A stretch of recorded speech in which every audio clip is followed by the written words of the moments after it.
Eu nasci no fundo de uma viela enlameada da periferia de Curitiba. Meu nome é Aurora, mas durante muitos anos não me senti digna nem mesmo de um nome. A vida não me deu escolhas, apenas imposições. Minha mãe, Marinalva, vendia verduras e catava papelão para tentar pagar o gás e um pouco de arroz no fim do dia. Não tinha pai, não tinha irmãos, não tinha nada além de um horizonte acinzentado que parecia sempre distante demais para minhas pequenas mãos. Desde os 7 anos, troquei a escola pelas ruas. Minha mãe já estava doente demais para trabalhar, e fui eu quem assumi o papel de adulta, numa idade em que outras crianças ainda descobriam o mundo através de brincadeiras e risadas. Com as mãos rachadas, os pés desnudos e o corpo miúdo, eu arrastava sacos de lixo às costas para catar latinhas e papelão. Passava noites em claro, escondida debaixo de lonas improvisadas, sonhando com um prato quente que nunca vinha. O cheiro do lixo impregnava minhas roupas, meus cabelos, minha pele. Às vezes, eu esfregava tão forte minhas mãos com pedaços de sabão encontrados no lixo que elas sangravam, mas o odor nunca desaparecia completamente. Era como se a miséria tivesse se tornado parte de mim, entranhada em cada poro, em cada respiração.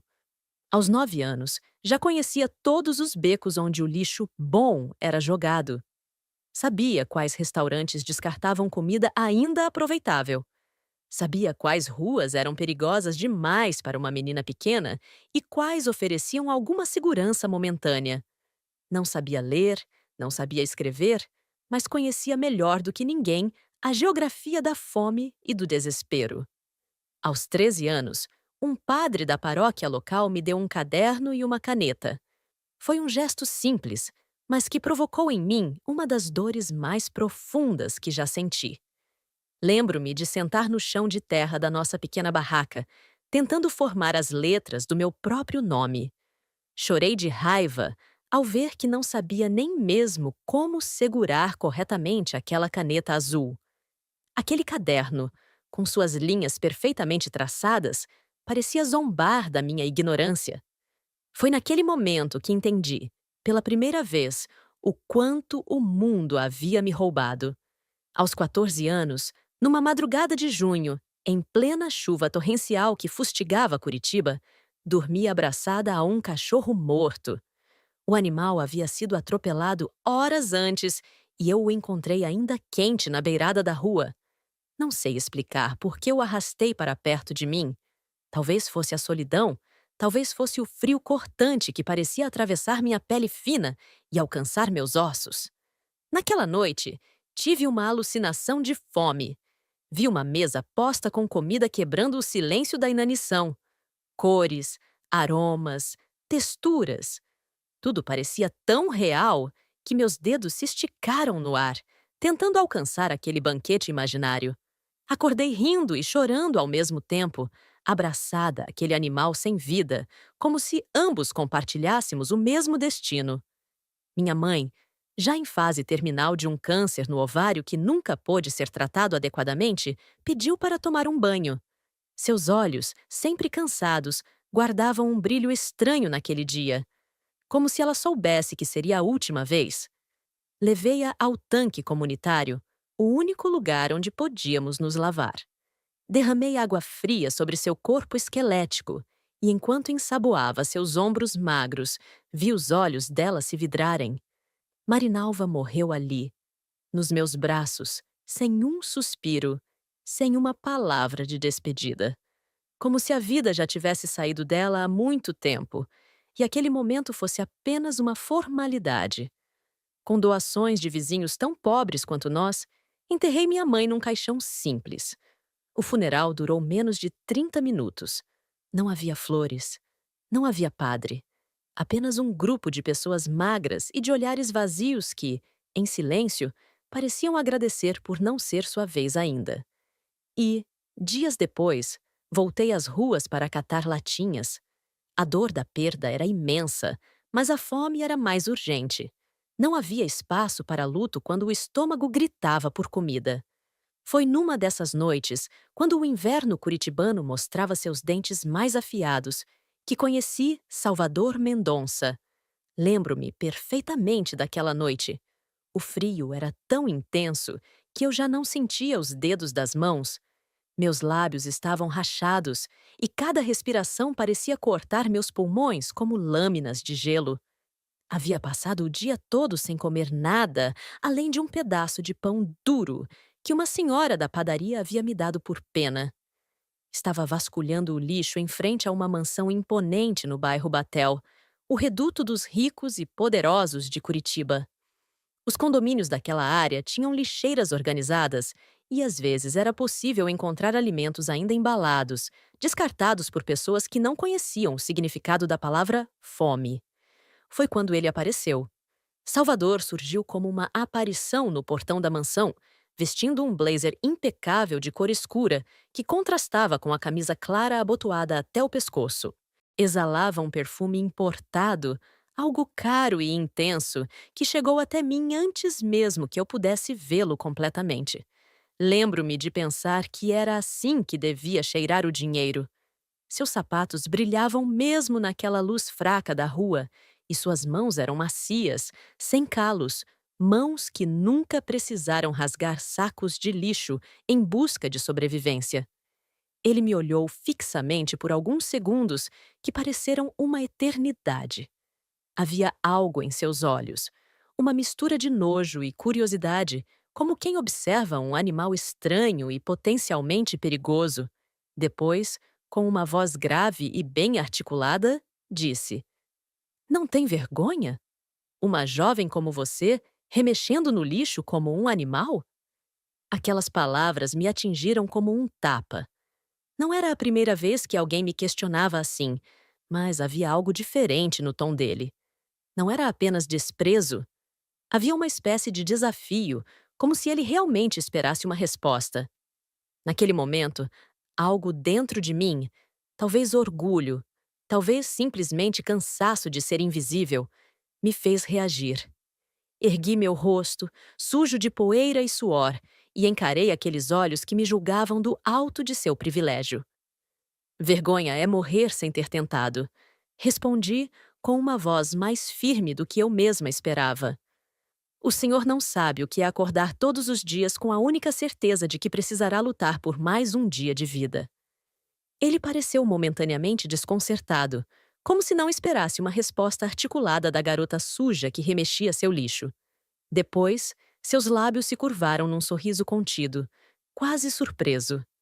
Havia algo predatório naquele sorriso que, naquele momento, não consegui identificar, mas que anos depois entenderia perfeitamente. Salvador tirou do bolso uma nota de R$ 50. Mais dinheiro do que eu havia visto de uma só vez em muito tempo, e a jogou aos meus pés. Não como quem oferece ajuda, mas como quem joga um osso a um cão de rua. "Compre comida", disse, antes de virar as costas e retornar à sua fortaleza de luxo, o portão eletrônico fechando-se silenciosamente atrás dele. Fiquei paralisada por alguns instantes, olhando para aquela nota no chão escuro. Meu primeiro impulso foi de orgulho. Queria deixar o dinheiro ali, provar que tinha dignidade. Mas a fome é mais forte que o orgulho. Peguei a nota com mãos trêmulas, sentindo uma mistura confusa de gratidão, raiva e humilhação. Naquela noite, em um pequeno restaurante de beira de estrada, comi até sentir meu estômago doer. Um prato de arroz, feijão, bife e batatas fritas que me pareceu o banquete mais luxuoso do mundo. Não sabia então que aquela nota de R$ 50 era apenas o primeiro pagamento de uma dívida que Salvador acreditaria que eu teria com ele pelo resto da vida. Não percebi que naquele simples gesto estava sendo estabelecido um contrato não verbal. Ele me salvava e eu me tornava sua propriedade. Foi o início de uma história que misturaria salvação e condenação de formas que minha jovem mente de 16 anos jamais poderia prever. Nas semanas seguintes, para minha surpresa, ele apareceu novamente no mesmo local. Eu havia voltado àquela rua não apenas pela possibilidade de encontrar coisas úteis naquele lixo organizado, mas também, e isso era difícil de admitir para mim mesma, na esperança de vê-lo novamente. Algo naquele homem, talvez a segurança com que se movia pelo mundo, havia me intrigado profundamente. Nessa segunda vez, ele estava sem o blazer, usando apenas uma camisa de mangas arregaçadas que parecia custar mais do que tudo o que eu já havia possuído na vida. Aproximou-se diretamente, sem hesitação, como se nosso encontro anterior tivesse sido marcado. Você está aqui todos os dias? Perguntou, os olhos estudando meu rosto magro com uma intensidade desconcertante. Quase todos, respondi, tentando manter a dignidade, apesar das roupas sujas e rasgadas. Foi então que ele se apresentou formalmente, estendendo a mão como se eu fosse uma pessoa que merecesse tal cortesia. Salvador Mendonça, disse com uma voz clara e autoritária. Sou empresário. Hesitei antes de estender minha mão suja para tocar a dele. Ninguém jamais havia me cumprimentado assim, como uma igual. Aurora, respondi, sentindo-me estranhamente envergonhada por não ter um sobrenome para oferecer em retorno. Ele não pareceu se importar com essa omissão. Em vez disso, me estudou por alguns momentos, como quem avalia uma mercadoria. Você tem potencial, Aurora, declarou finalmente. Potencial para quê? Perguntei, desconfiada, meus olhos fixos nos dele, procurando entender suas verdadeiras intenções. Para sair dessa vida. Ele respondeu, com um sorriso que não chegava aos olhos. Havia algo calculista naquele sorriso, algo que me causava um arrepio inexplicável, mas que ignorei. Quando se vive nas ruas, aprende-se a ignorar os sinais de perigo quando eles vêm acompanhados de promessas de comida e abrigo. Na manhã seguinte, ele voltou com uma proposta. Salvador arrumaria um emprego de faxineira para mim em um de seus escritórios no centro da cidade. A princípio, pensei que fosse uma piada cruel, o tipo de promessa vazia que pessoas ricas às vezes fazem para sentir-se bem consigo mesmas. Mas, para minha surpresa, no dia seguinte, ele me esperava no mesmo local com um endereço anotado em um pedaço de papel, instruções precisas sobre como me apresentar. Lembro-me de passar horas naquela noite tentando me lavar na torneira de uma praça pública. Esfreguei minha pele até ela ficar vermelha, tentei desembaraçar meu cabelo com os dedos e usei um pedaço de sabão encontrado no lixo para tentar me livrar do cheiro impregnado de dias nas ruas. Apareci no endereço indicado tremendo de nervosismo, usando as mesmas roupas rasgadas, mas ao menos um pouco mais limpa. A recepcionista olhou-me com desconfiança, como se eu fosse sujar o chão impecável apenas com minha presença. Mas quando mencionei o nome de Salvador, algo mudou em sua expressão. Um misto de surpresa e resignação. Ah, você é a protegida do senhor Mendonça, disse, com um tom que sugeria que não era a primeira vez que seu patrão fazia algo inexplicável. Nos dias seguintes, Salvador começou o que ele chamava de meu processo de transformação. Primeiro, trouxe roupas. Não peças usadas ou doações, mas roupas novas, simples mas dignas, com etiquetas de lojas que eu jamais havia entrado. Depois, insistiu que eu cortasse o cabelo em um salão, minha primeira experiência em tal estabelecimento. Em seguida, me matriculou em um curso básico de alfabetização em uma instituição para adultos. A princípio, sentia-me profundamente deslocada naqueles ambientes. Minhas mãos, calejadas por anos catando lixo, pareciam desajeitadas ao segurar uma caneta. Minha voz, acostumada a permanecer em silêncio ou a gritar para ser ouvida nas ruas, soava estranha quando tentava articular palavras em um ambiente educado. Cada nova interação social era uma pequena tortura, um lembrete constante de tudo o que eu não sabia, de todos os códigos sociais que desconhecia. Aos poucos, porém, fui aprendendo. Aprendendo a ler, decifrando aqueles símbolos misteriosos que antes pareciam tão impenetráveis. Aprendendo a escrever meu nome com uma caligrafia que, embora trêmula, tornava-se mais firme a cada dia. aprendendo a falar de um jeito que não denunciasse imediatamente minha origem, modulando minha voz, escolhendo palavras diferentes, observando atentamente como as pessoas normais se comunicavam. Salvador parecia orgulhoso de cada pequeno progresso meu, mas não da forma como um professor se orgulha de um aluno ou como um amigo celebra as conquistas de outro. Era um orgulho diferente, possessivo, como se eu fosse um projeto pessoal, uma obra de caridade que dava sentido à sua vida privilegiada. Como se cada nova habilidade que eu adquiria fosse um troféu para ele, um testemunho de seu poder de transformação. Viu como você está diferente? Ele me dizia, às vezes, enquanto me observava ler ou escrever. Eu sabia que havia algo especial em você, algo que só precisava ser polido. A palavra polido sempre me incomodava, embora eu não soubesse explicar por quê. Agora entendo. Era porque ele nunca viu valor no que eu já era, apenas no que eu poderia me tornar sob sua influência. A menina que havia sobrevivido sozinha nas ruas, que havia enfrentado fome e frio e perigos inomináveis, não era digna de admiração. Apenas a versão civilizada que ele estava criando merecia existir. Um dia, depois de quase um ano dessa rotina, quando eu já havia progredido o suficiente para ser promovida de faxineira a recepcionista auxiliar em um de seus escritórios menores, Salvador me chamou para uma conversa em sua sala privada ao final do expediente. Lembro-me do nervosismo que senti ao entrar naquele ambiente. A sala era imponente, com móveis de madeira escura, uma vista panorâmica da cidade e ar-condicionado, algo que ainda me parecia um luxo inacreditável. Ele me ofereceu uma taça de vinho, minha primeira experiência com a bebida, e me observou por alguns minutos em silêncio, enquanto eu tentava não demonstrar meu desconforto sob aquele olhar avaliador. Tinha 17 anos então, e apesar de todas as dificuldades que havia enfrentado, havia uma inocência em mim que nem mesmo as ruas conseguiram tirar completamente. Você progrediu muito, Aurora. Ele disse finalmente, sua voz calculadamente suave. Mais do que eu esperava, para ser honesto.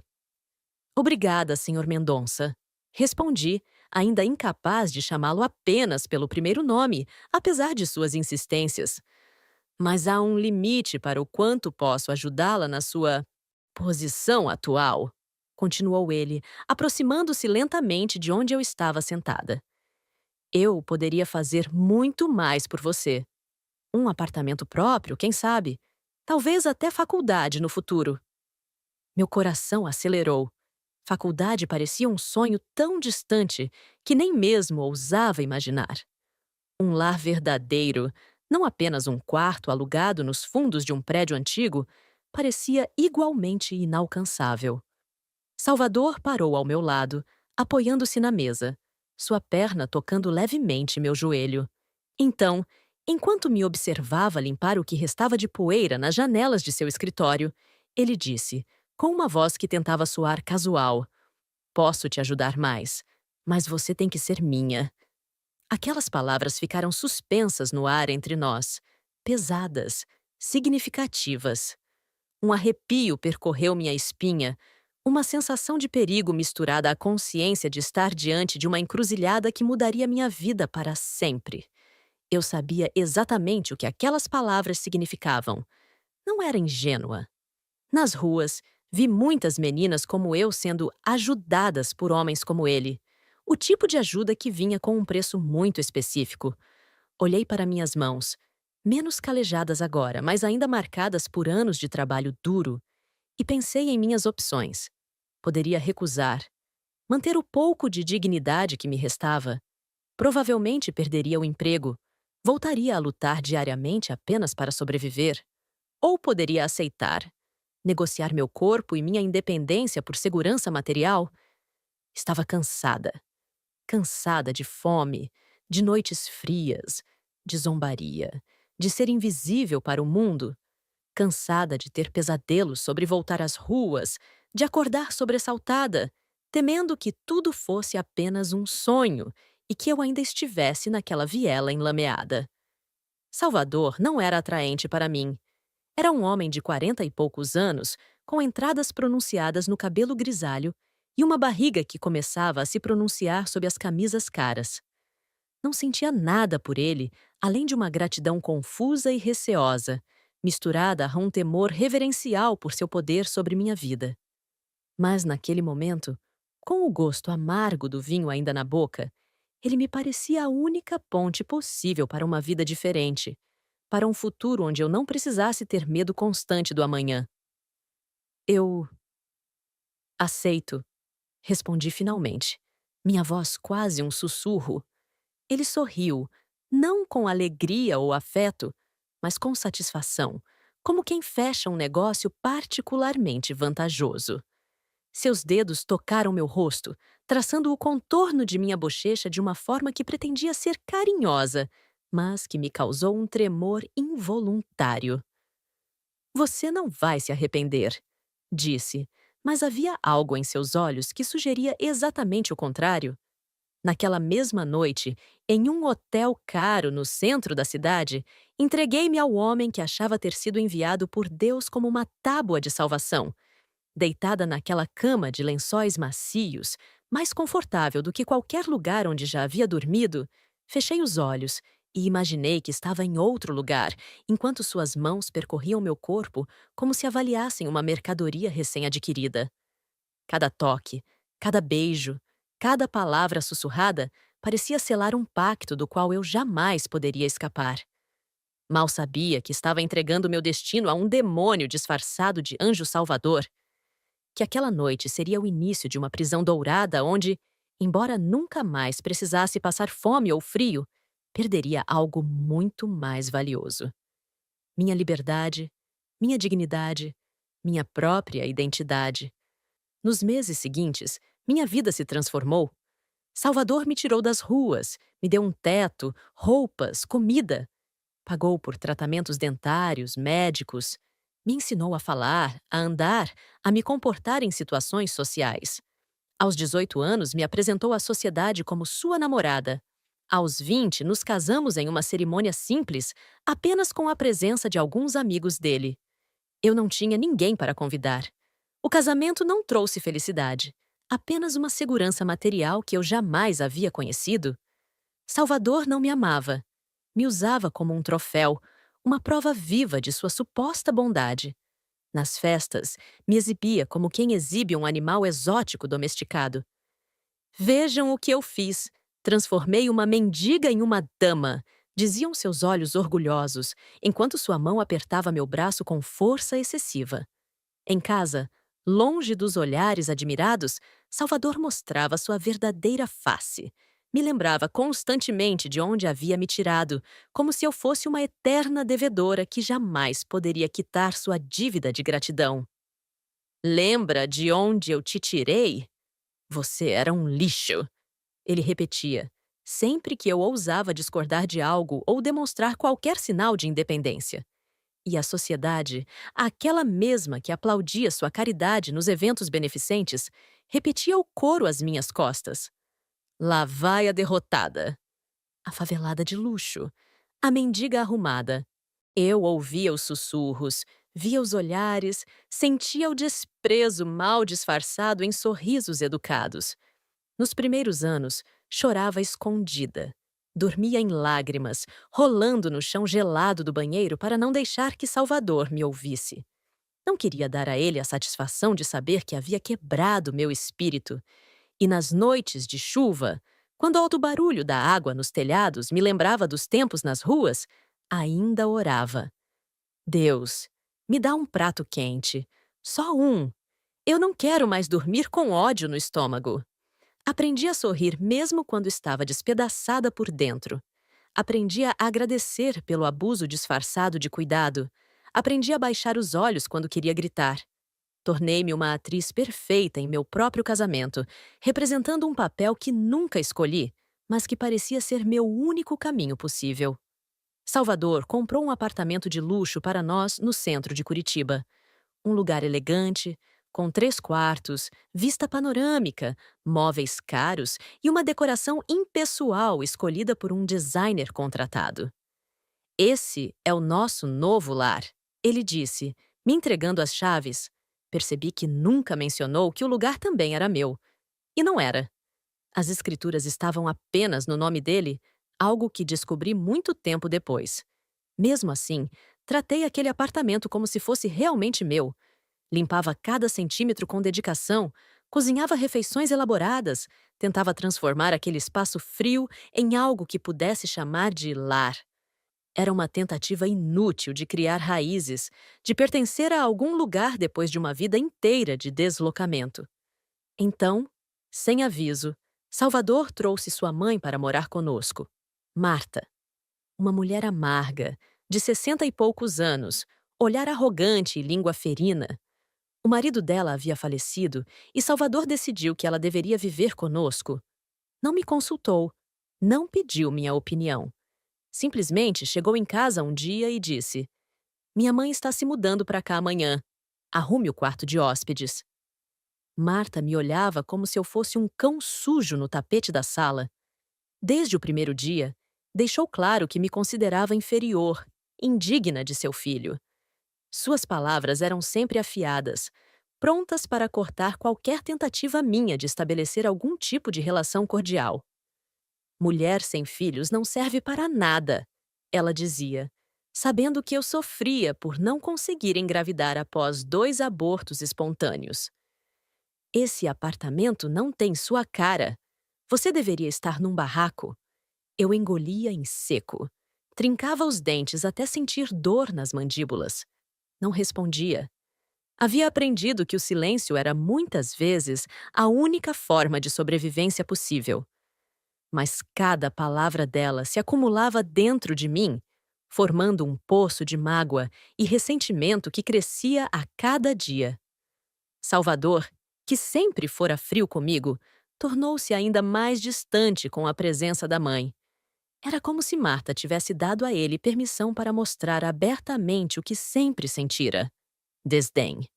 Em casa, eles conversavam como se eu não estivesse presente.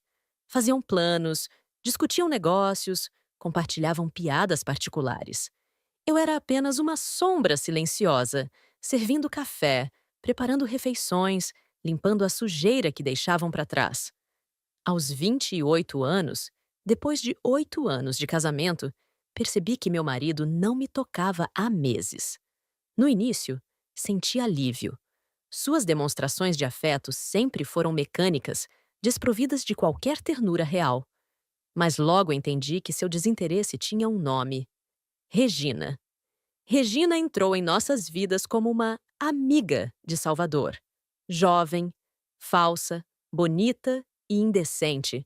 Uma mulher de 23 anos, cabelos louros artificiais e sorriso calculado. Salvador a trouxe para jantar em nosso apartamento várias vezes, sempre com a desculpa de que ela era uma nova associada em seus negócios. Eu não era estúpida. Via os olhares trocados sobre a mesa de jantar. Notava a forma como suas mãos se tocavam acidentalmente ao pegar o mesmo objeto. Sentia o perfume dela nos ternos de Salvador quando os lavava. Mas, ainda assim, mantive-me em silêncio. Parte de mim ainda acreditava que meu lugar naquela casa, por mais doloroso que fosse, era melhor do que voltar às ruas. Marta, surpreendentemente, adorou Regina desde o primeiro encontro. As duas desenvolveram uma cumplicidade imediata, como se compartilhassem um segredo que eu não conhecia. Logo descobri qual era: a intenção de me substituir. Ela é exatamente o tipo de mulher que meu filho merece. Ouvi Marta dizer a Salvador uma noite, quando pensavam que eu já estava dormindo. Não aquela mendiga que você trouxe para dentro da nossa família. Salvador não me defendeu. Não disse uma palavra sequer contra o insulto de sua mãe. Apenas concordou com um suspiro, como quem finalmente admite um erro de julgamento.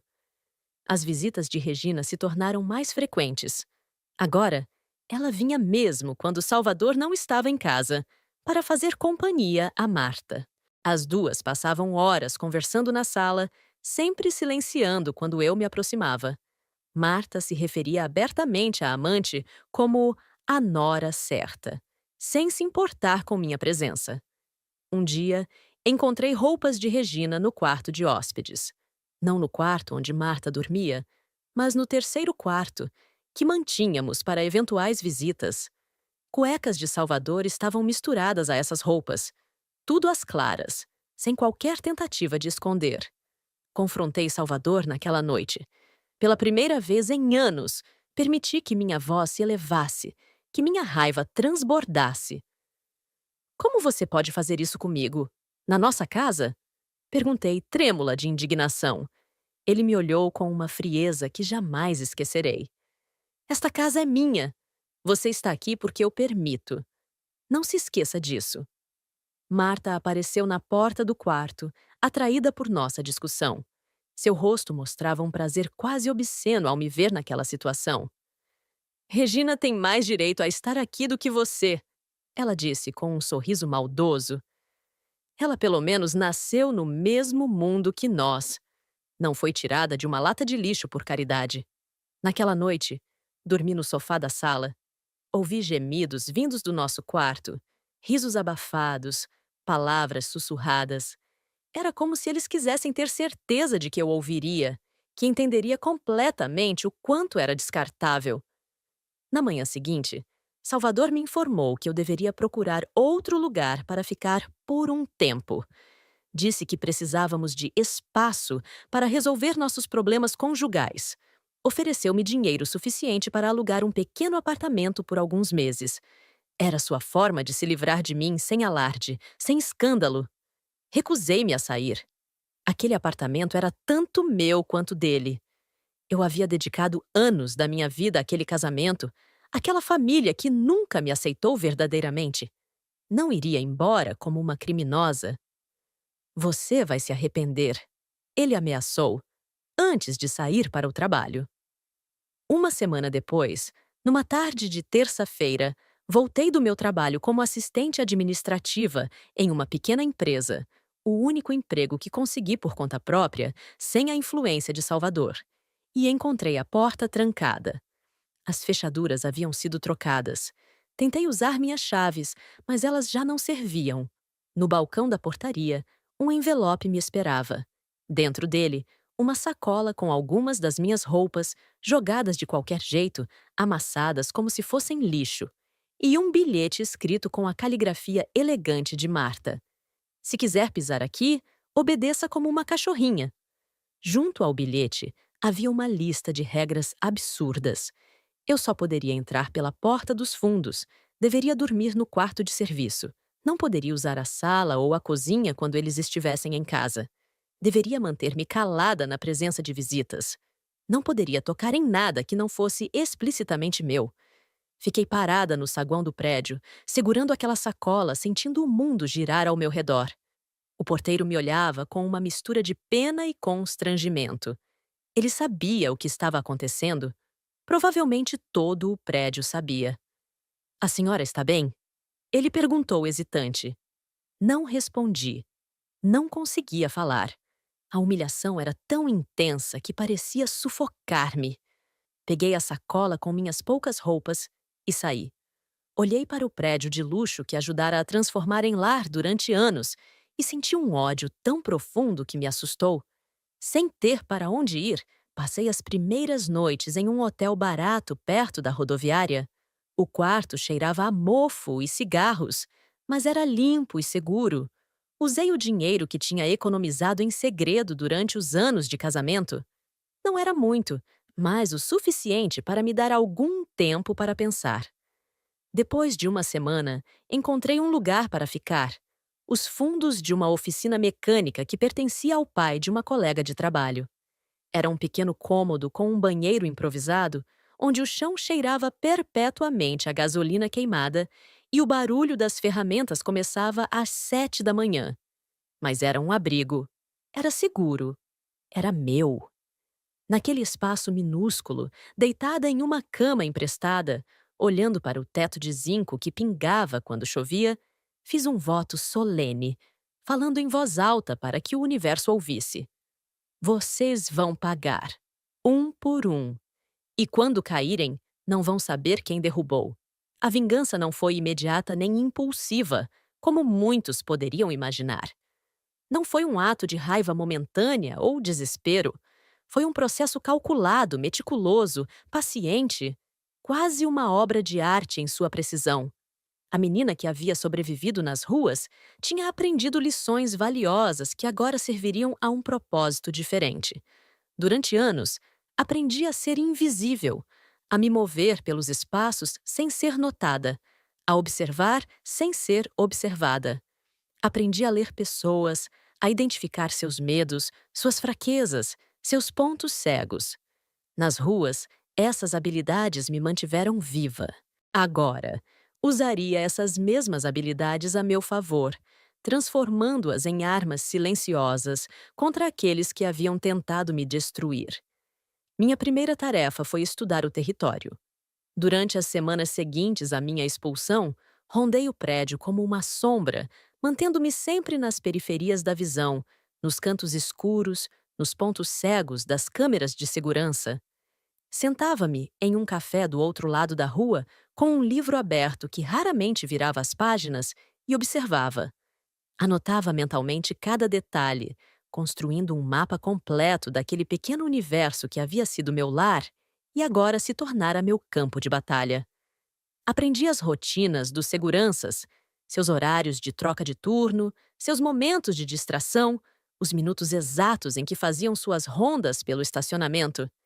Identifiquei quais câmeras de segurança funcionavam adequadamente e quais estavam com ângulos mortos ou precisando de manutenção. Descobri em que dias o lixo era recolhido, informação que me seria útil para acessar correspondências descartadas e outros documentos potencialmente reveladores. Mais importante, cataloguei meticulosamente os horários de entrada e saída de Salvador, Marta e Regina.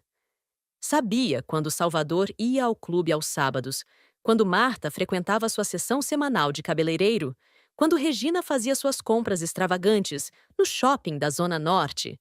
Conhecia suas rotinas melhor do que eles próprios, prevendo seus movimentos com a precisão de um relojoeiro. Ao mesmo tempo, comecei a estudar tecnologia por conta própria. Livros emprestados, tutoriais online acessados em computadores de bibliotecas públicas, conversas casuais com técnicos de informática.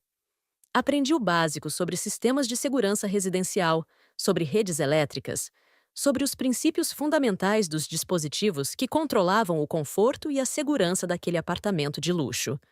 Quando finalmente me senti preparada, iniciei minha campanha com pequenos atos que, individualmente, pareciam apenas coincidências desagradáveis. Irritantes, mas não alarmantes o suficiente para justificar uma investigação séria. Era importante que eles sentissem a presença de algo errado, mas que não conseguissem identificar exatamente o que, muito menos quem estava por trás. O interfone do apartamento começou a tocar sozinho às 3 da manhã, exatamente quando Salvador entrava em seu ciclo de sono mais profundo. Um detalhe que eu conhecia bem depois de anos compartilhando a mesma cama. O toque persistia por alguns segundos e depois parava, apenas para recomeçar 15 minutos depois. Não era tempo suficiente para que ele chamasse um técnico, mas o bastante para perturbar significativamente seu descanso. A campainha da porta principal ecoava sem ninguém à porta, sempre em momentos em que Regina estava sozinha no apartamento. Eu sabia do seu medo de assaltos, um temor irracional que ela mencionava frequentemente durante os jantares. Os segundos que ela demorava para reunir coragem e verificar o olho mágico eram preenchidos com um terror silencioso que eu podia quase sentir, mesmo estando do outro lado da rua. Passos eram ouvidos pelo corredor vazio nas tardes em que Marta estava sozinha fazendo suas orações. Na verdade, assistindo a programas de fofoca na televisão, enquanto fingia ser uma mulher devota. O som era sutil, apenas o suficiente para fazê-la parar, segurar a respiração, questionando se havia realmente ouvido algo ou se sua mente estava pregando peças. As câmeras de segurança do prédio paravam de funcionar em momentos aleatórios, sempre retornando antes que os técnicos pudessem chegar para verificar o problema. Um dia, funcionavam perfeitamente. No outro, captavam apenas estática por exatos 7 minutos, tempo suficiente para que eu pudesse entrar e sair do prédio sem ser registrada, através de uma entrada de serviço cujo código de acesso eu havia memorizado há muito tempo. Estes pequenos tormentos eram apenas o começo, a preparação do terreno para o que viria a seguir. Queria que eles sentissem o que eu havia sentido durante anos: a constante sensação de insegurança, a incerteza sobre o que aconteceria em seguida, a vulnerabilidade de estar à mercê de forças que não podiam controlar ou entender completamente. À medida que minha vigilância continuava, percebi que precisava de mais informações, não apenas sobre suas rotinas físicas, mas sobre seus segredos, seus planos, suas vulnerabilidades mais profundas. Foi quando iniciei o que considero a fase de inteligência da minha operação. Durante meu casamento com Salvador, observei como ele usava sempre as mesmas senhas para diferentes contas, alterando apenas um número ou símbolo. Um padrão previsível que, na época, me pareceu apenas um detalhe insignificante. Agora, essa informação valia ouro. Através de várias tentativas metódicas, consegui acesso ao e-mail pessoal dele. O que encontrei ali me deu não apenas munição, mas também uma justificativa moral para o que estava fazendo. Salvador estava envolvido em negócios questionáveis, embora tecnicamente não ilegais. Transações imobiliárias em áreas de preservação ambiental, contratações de empresas de fachada para serviços governamentais, manipulações tributárias que beiravam a ilegalidade sem nunca cruzá-la completamente. Era um predador cuidadoso, que sabia exatamente até onde podia ir, sem ser pego. Mais importante para mim, encontrei e-mails trocados com seus advogados sobre a possibilidade de divórcio, alguns datados de apenas 2 semanas após nosso casamento. Desde o início, ele planejava me deixar sem nada quando eu não fosse mais útil ou interessante. Nas mensagens, ele detalhava estratégias para me deixar legalmente desamparada, alegando que eu havia sido uma aproveitadora desde o início, uma golpista que havia manipulado um homem de bem. Lia aquelas palavras e mal podia acreditar na inversão completa da realidade, na capacidade dele de transformar sua própria predação em um ato de suposta vitimização. A menina não tem educação formal nem conexões familiares, escreveu ele a seu advogado principal. Será a sua palavra contra a minha, e sabemos qual delas terá mais peso perante um juiz. Estou preparando o terreno para demonstrar instabilidade emocional e comportamento inadequado.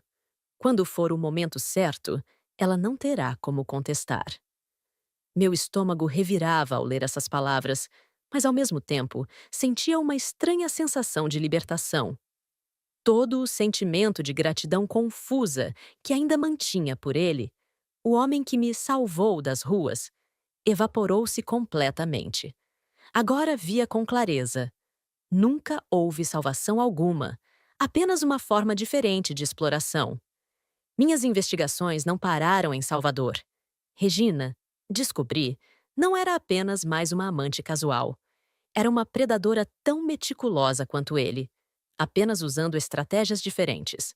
Através de algumas brechas na segurança de suas redes sociais e e-mails, encontrei evidência de um padrão sistemático.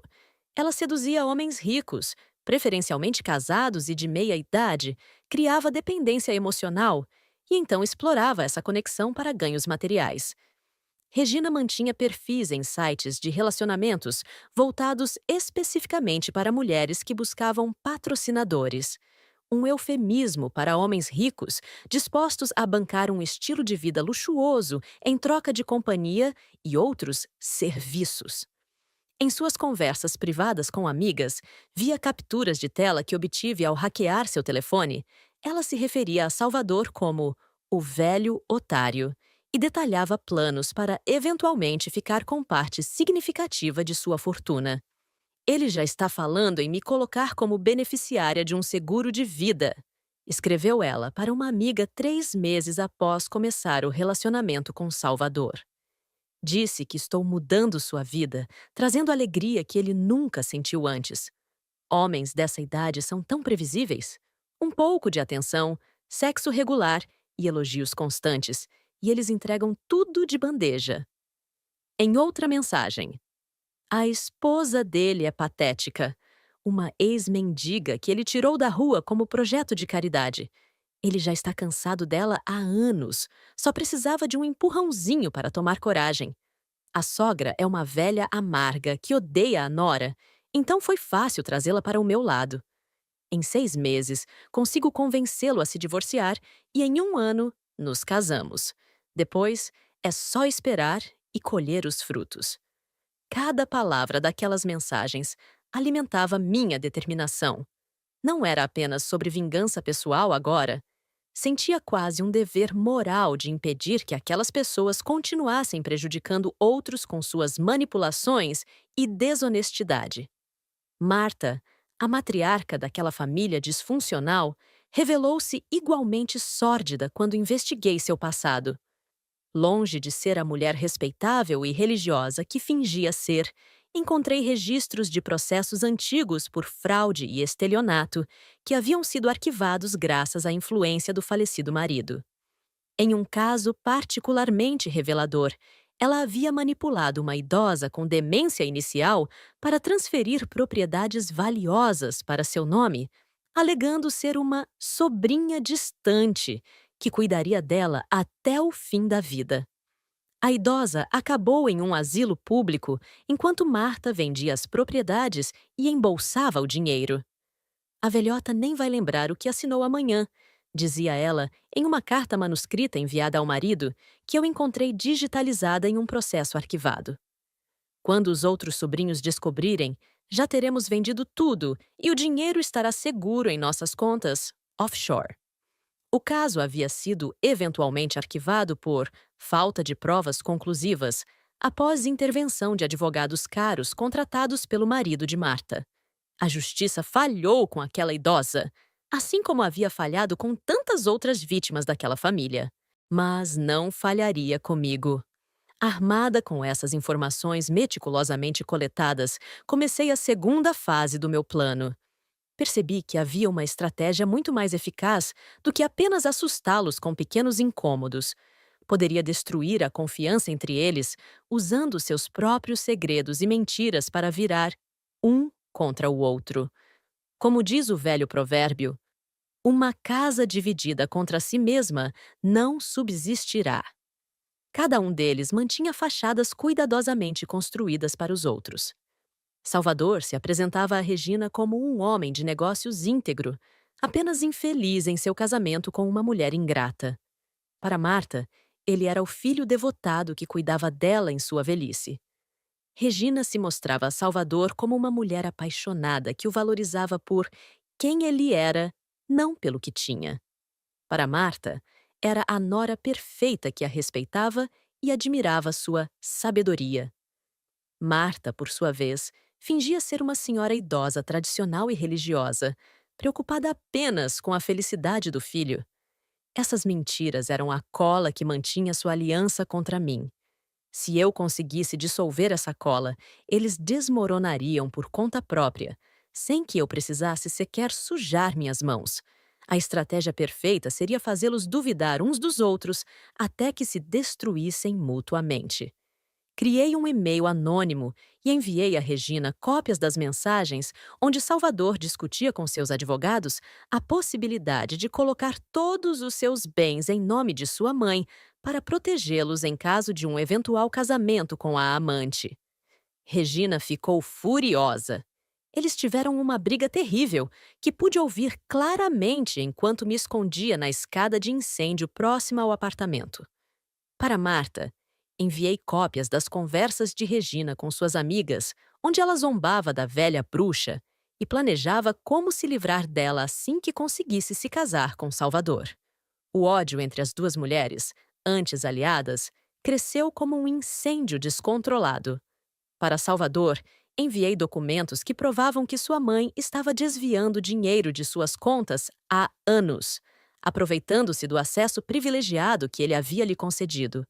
Os três, antes unidos contra mim, agora desconfiavam uns dos outros. A aliança perversa começava a desmoronar. Regina desenvolveu uma espécie de paranoia. Passou a verificar obsessivamente o telefone de Salvador, a segui-lo em segredo, a interrogá-lo sobre cada minuto de seu dia. Marta passou a rezar às escondidas, convencida de que estava sendo punida por seus pecados passados. Salvador fechou as janelas com correntes e instalou câmeras adicionais, sentindo-se vigiado em sua própria casa. Num fim de tarde, enquanto Regina fazia compras em um shopping de luxo, incendiei seu carro no estacionamento. Foi um ato calculado. Certifiquei-me de que não havia ninguém por perto, de que as câmeras de segurança estavam temporariamente desativadas devido a uma falha técnica que eu havia provocado, e de que o fogo seria controlado antes de se espalhar para outros veículos. Na noite seguinte, Regina recebeu um pacote com as cinzas do que restara de seu porta-luvas, onde guardava documentos pessoais e um bilhete. Isso foi pelo dia em que você me chamou de cachorrinha. Cuide da sua coleira. Ela entrou em pânico. Exigiu que Salvador contratasse seguranças particulares. Começou a tomar medicamentos para dormir. Seu relacionamento com ele, já abalado pelas revelações anteriores, deteriorou-se ainda mais. Enquanto isso, eu trabalhava. Economizava cada centavo do meu salário. Estudava à noite para concluir o ensino médio. Planejava um futuro sem Salvador, sem aquele apartamento, sem aquela vida de humilhações. Mas antes, precisava garantir que justiça fosse feita. Contratei um advogado especializado em direito familiar, usando o dinheiro que havia guardado durante anos. Expliquei minha situação, mostrei provas do casamento, documentos que comprovavam minha contribuição para a aquisição de bens durante a união, registros de transferências bancárias. O advogado, Dr. Paulo, ouviu-me com atenção e sem julgamento. A senhora tem direito à metade de tudo o que foi adquirido durante o casamento, ele explicou. Inclusive o apartamento, se foi comprado nesse período. Movi processos separados contra Marta por estelionato, usando as provas que havia coletado sobre seus desvios de dinheiro das contas de Salvador. Contra este último, apresentei acusações de fraude e tentativa de roubo, baseadas nos e-mails onde ele planejava me deixar sem nada no divórcio, ocultando propositalmente bens que eram legalmente meus também. O processo judicial foi lento, como eu esperava. Salvador usou toda a sua influência para tentar abafar o caso, para desacreditar-me, para pintar-me como uma ex-mendiga ingrata que queria extorquir um homem bom que a havia salvado. Mas as provas eram sólidas demais. Após quase um ano de batalhas nos tribunais, finalmente chegou o dia da sentença. O juiz, um homem sério de meia-idade, olhou-me diretamente nos olhos enquanto lia sua decisão. Este tribunal reconhece o direito da senhora Aurora Mendonça à metade de todos os bens adquiridos durante seu casamento com o senhor Salvador Mendonça, incluindo o apartamento em questão. Além disso, reconhece o direito a uma indenização por danos morais devido às circunstâncias da separação. Quanto às acusações contra a senhora Marta Mendonça, este tribunal a considera culpada de estelionato e determina a restituição dos valores desviados, além de pena de 2 anos em regime semiaberto. Foi uma vitória completa. Salvador estava pálido, como se não pudesse acreditar no que ouvia. Marta caiu de joelhos no meio do tribunal, soluçando dramaticamente. Eu fui cega. Me perdoa, ela disse, agarrando-se à barra da minha saia. Olhei para aquela mulher que havia me tratado como lixo durante anos, que havia conspirado para me tirar tudo, que havia me humilhado de todas as formas possíveis.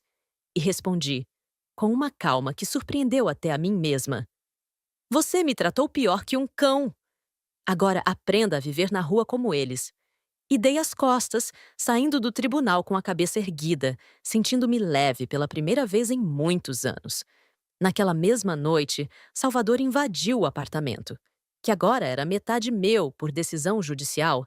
para tentar roubar documentos que poderiam incriminá-lo ainda mais em outros processos que eu havia movido. Eu já o esperava. Havia instalado discretamente meu próprio sistema de segurança, com câmeras que transmitiam diretamente para meu telefone. Quando ele entrou, eu já estava lá, sentada na escuridão da sala. Liguei a luz, assustando-o. "O que você está fazendo aqui?" Ele perguntou, entre surpreso e furioso. "Esta também é minha casa. A justiça reconheceu isso hoje." Ele avançou em minha direção, os olhos injetados de ódio. Quando tentou falar, interrompi-o. "Você não merece o perdão da cachorrinha." E, num movimento rápido que ele jamais esperaria de mim, dei-lhe um soco no rosto com toda a força acumulada de anos de maus tratos. Salvador cambaleou para trás, mais surpreso do que ferido. Nesse momento, a porta se abriu. Um policial entrou, seguido de meu advogado. Eu havia avisado as autoridades sobre a possibilidade de invasão baseada no comportamento anterior de Salvador. "Senhor Salvador, o senhor está preso por furto e invasão", anunciou o policial, algemando-o enquanto ele ainda segurava o nariz ensanguentado. Salvador me olhou com um misto de ódio e incompreensão. Não conseguia entender como eu, a menina do lixo, a mulher que ele julgava ter criado e moldado, havia se tornado sua ruína. Marta e Regina foram indiciadas nos dias seguintes. Marta por seus crimes de estelionato, Regina como cúmplice em algumas das fraudes de Salvador. O império que haviam construído em torno de mentiras e manipulação desmoronou completamente. A resolução judicial deu início a uma nova fase da minha vida. Talvez a primeira que fosse verdadeiramente minha. Vendi minha parte do apartamento por um valor significativo. O mercado imobiliário em Curitiba estava aquecido e a propriedade tinha valorizado consideravelmente desde sua aquisição. Recebi uma quantia que, para alguém que havia passado a infância vasculhando lixo para sobreviver, parecia quase irreal. Lembro-me de sentar no escritório do meu advogado quando a transferência bancária foi confirmada, olhando para o extrato com um misto de incredulidade e vertigem. Dr. Paulo, que havia se tornado um aliado e quase um amigo durante aquele processo doloroso, sorriu gentilmente e disse: "E agora, Aurora? O que pretende fazer com sua nova vida?" Era uma pergunta simples, mas profundamente perturbadora. Pela primeira vez, eu tinha não apenas recursos materiais, mas também liberdade para tomar minhas próprias decisões. Não havia Salvador para me dizer o que fazer, o que vestir, como me comportar. Não havia Marta para me lembrar constantemente das minhas origens humildes. Não havia Regina para me fazer sentir como uma intrusa em minha própria casa. Essa liberdade, tão desejada, era também assustadora. Quem era eu, afinal, quando não estava sendo moldada por outros? O que queria para minha vida, além de escapar do sofrimento? Com o dinheiro, primeiro busquei segurança. Comprei uma casa simples, mas confortável num bairro tranquilo na região do Bacaxeri, longe o suficiente do centro para evitar memórias dolorosas, mas próxima o bastante para ter acesso fácil a tudo o que precisava. Era uma construção modesta comparada ao apartamento luxuoso onde havia vivido com Salvador. 3 quartos pequenos, um jardim nos fundos, uma varanda na frente. Mas cada centímetro dela era meu. Realmente meu.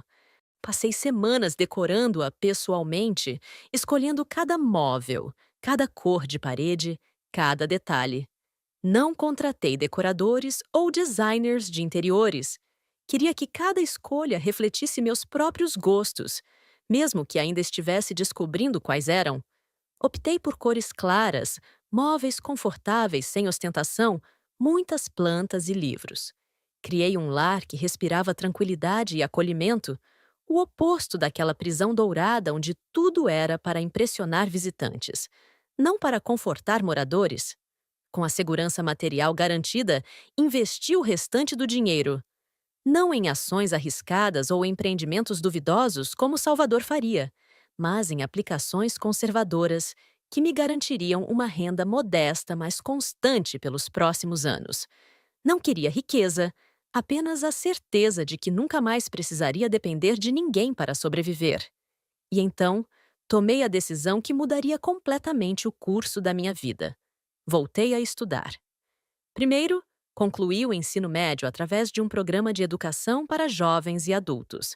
Depois, prestei vestibular e, para minha surpresa e alegria, fui aprovada para o curso de Direito em uma universidade pública. Eu, que aos 13 anos não sabia sequer escrever meu próprio nome, agora caminhava pelos corredores de uma faculdade de Direito carregando livros que antes pareceriam incompreensíveis para mim. O curso não foi fácil. Muitas vezes sentia-me inadequada entre colegas que tiveram acesso à educação de qualidade durante toda a vida. Passava noites estudando conceitos básicos que outros pareciam compreender intuitivamente. Mas havia uma força em mim, uma determinação forjada nas ruas e reforçada pelas humilhações que havia suportado, que me impulsionava sempre adiante. Meu objetivo era claro: queria ajudar outras mulheres que, como eu, haviam sido vítimas de relacionamentos abusivos, mulheres presas em ciclos de dependência emocional e financeira, manipuladas por parceiros que as faziam acreditar que não eram nada sem eles. Mulheres que, por medo ou necessidade, silenciavam diante de humilhações diárias. Durante meus estudos, me especializei em direito familiar e questões de violência doméstica. Fiz estágios em organizações não governamentais que ofereciam assistência jurídica gratuita para mulheres em situação de vulnerabilidade. Vi, nos olhos de muitas delas, o mesmo desespero silencioso que um dia habitara os meus. Em uma tarde particularmente difícil, após atender uma jovem mãe com marcas visíveis de agressão, que se recusava a denunciar o marido, porque ele era um bom provedor, voltei para casa exausta emocionalmente. No caminho, vi um cãozinho magro e assustado, tremendo na chuva fina que caía.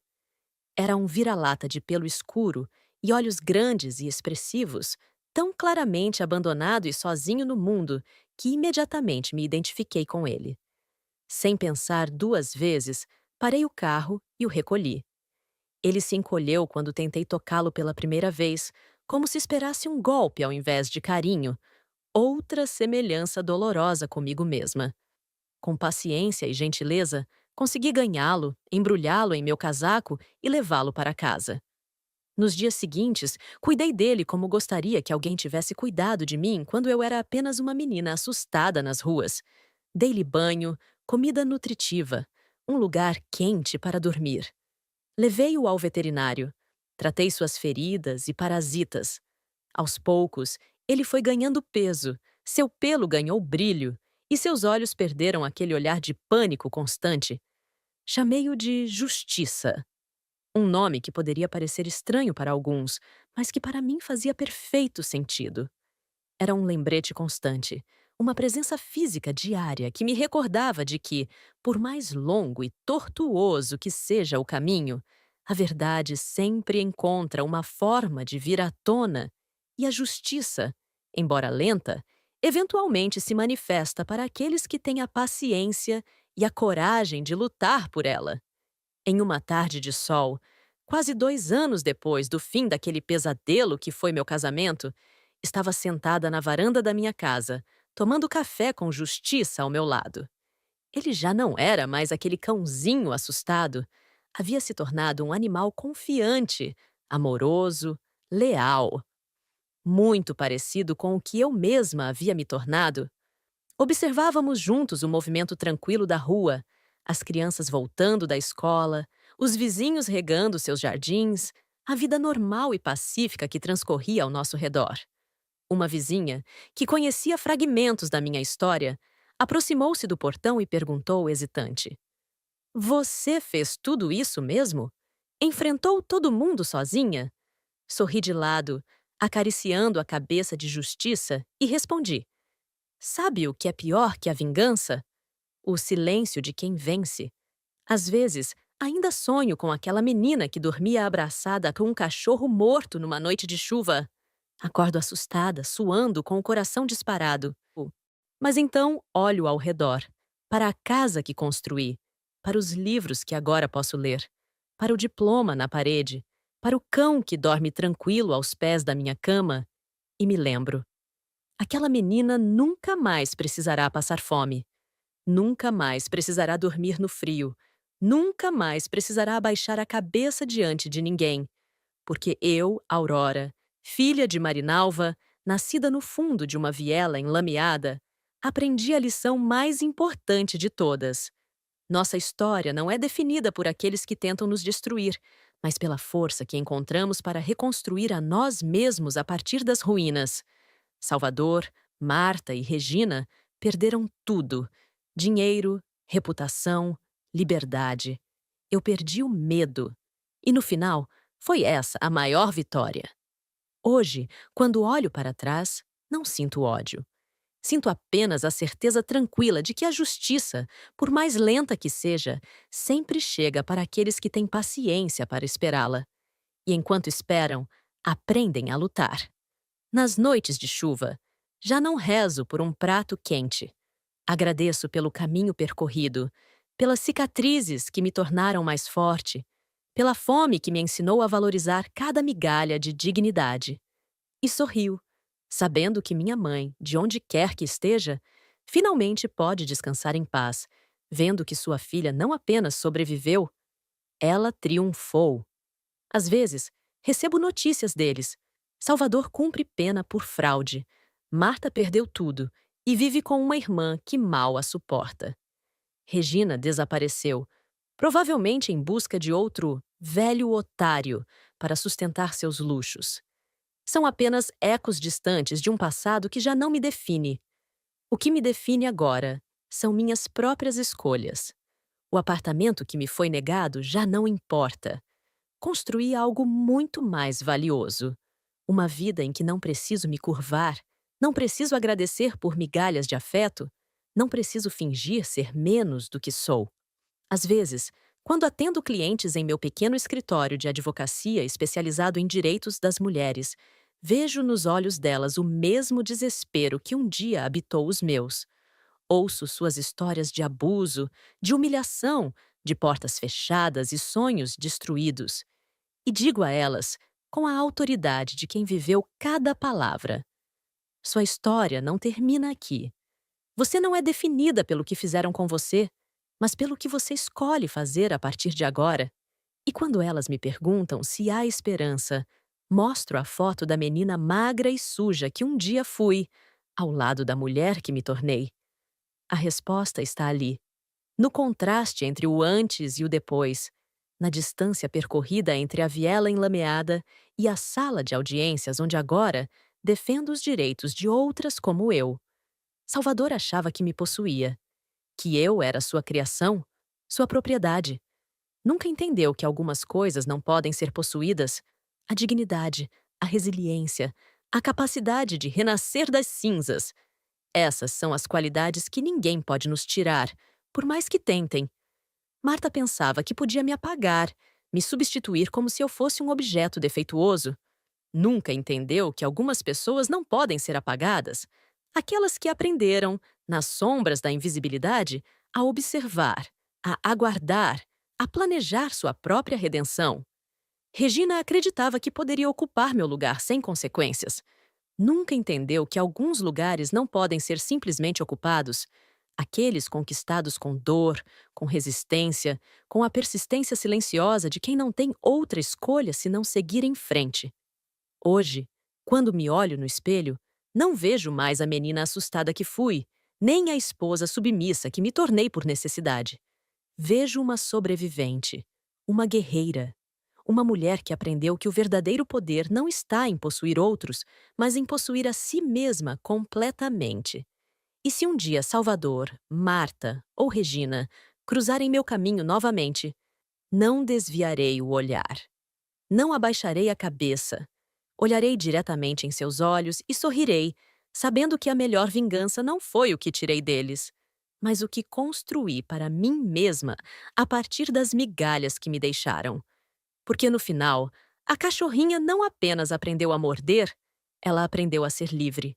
E liberdade, uma vez conquistada, jamais será entregue novamente, nem por todo o conforto do mundo.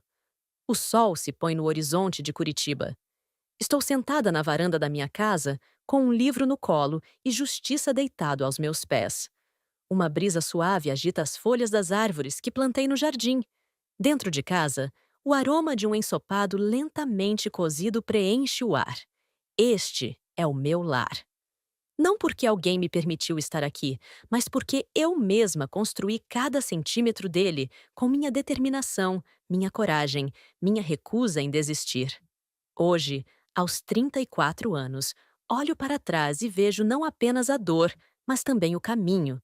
Vejo não apenas o que perdi, mas principalmente o que ganhei. E sei, com a certeza inabalável dos que sobreviveram ao pior, que nenhuma porta fechada pode conter quem decidiu ser livre. Lembro-me das palavras que disse a Salvador no dia em que nos conhecemos, quando ele me perguntou se eu não tinha vergonha. Vergonha é morrer sem ter tentado. Nunca imaginei o quanto essa frase definiria minha trajetória, porque eu tentei. E tentando, venci. Às vezes ainda recebo bilhetes anônimos, ameaças veladas, tentativas patéticas de me assustar. Sei que vem deles, especialmente de Marta, que nunca aceitou sua derrota. Guardo cada um desses bilhetes em uma caixa, não por medo, mas como lembrança de que jamais voltarei a ser vítima. A noite cai sobre a cidade. Acendo as luzes da varanda e chamo Justiça para entrar. Dentro de casa, coloco a mesa para o jantar. Uma mesa só minha, onde ninguém me olha com desprezo, onde ninguém me lembra de onde vim, onde cada garfada é saboreada com a tranquilidade de quem sabe que amanhã haverá mais. E se, nas noites de chuva forte, ainda acordo assustada com pesadelos do passado, não me desespero. Levanto, faço um chá, abraço Justiça e lembro a mim mesma: Aurora, você é livre. Aurora, você venceu. Aurora, você está em casa. Porque afinal, o que eles nunca entenderam é que não se pode quebrar alguém que já foi quebrado e aprendeu a reunir seus próprios pedaços. Não se pode ameaçar com a escuridão alguém que aprendeu a enxergar no escuro. Não se pode prometer o inferno a quem já esteve lá e encontrou o caminho de volta. Amanhã será outro dia. Terei novos casos para defender, novas mulheres para ajudar, novos capítulos para escrever na minha própria história. E em cada palavra, em cada gesto, em cada decisão, estará a certeza de que nunca mais serei a cachorrinha obediente que eles tentaram criar. Porque eu me tornei a dona da minha própria vida. E ninguém, absolutamente ninguém, irá tirar isso de mim novamente. No final, quando olho para o céu estrelado acima da minha varanda, sinto uma estranha gratidão. Não por Salvador, que tentou me usar como troféu de sua falsa bondade. Não por Marta, que tentou me esmagar com seu ódio. Não por Regina, que tentou me substituir como se eu fosse descartável. Sinto gratidão pela menina que fui, pela mulher que me tornei, pelo caminho difícil que me trouxe até aqui. Porque sem a fome, sem o frio, sem as humilhações, talvez eu nunca tivesse descoberto a força que sempre existiu dentro de mim, esperando o momento certo para despertar. E foi esse despertar que me salvou. Não Salvador. Não a justiça dos tribunais. Não a vingança contra meus algozes. Foi o momento em que decidi que minha história não seria escrita por mãos alheias, mas pelas minhas próprias. Assim, quando a noite finalmente abraça a cidade com seu manto escuro, fecho os olhos e durmo em paz. Não mais no chão de um banheiro gelado. Não mais abraçada a um cachorro morto numa viela enlameada. Não mais fingindo não ouvir risadas e gemidos vindos do quarto ao lado. Durmo em paz na casa que construí, na vida que escolhi, na liberdade que conquistei. E esse, afinal, é o verdadeiro significado da palavra lar. Gostou do vídeo? Deixe seu like, se inscreva, ative o sininho e compartilhe. Obrigada por fazer parte da nossa comunidade. Até o próximo vídeo.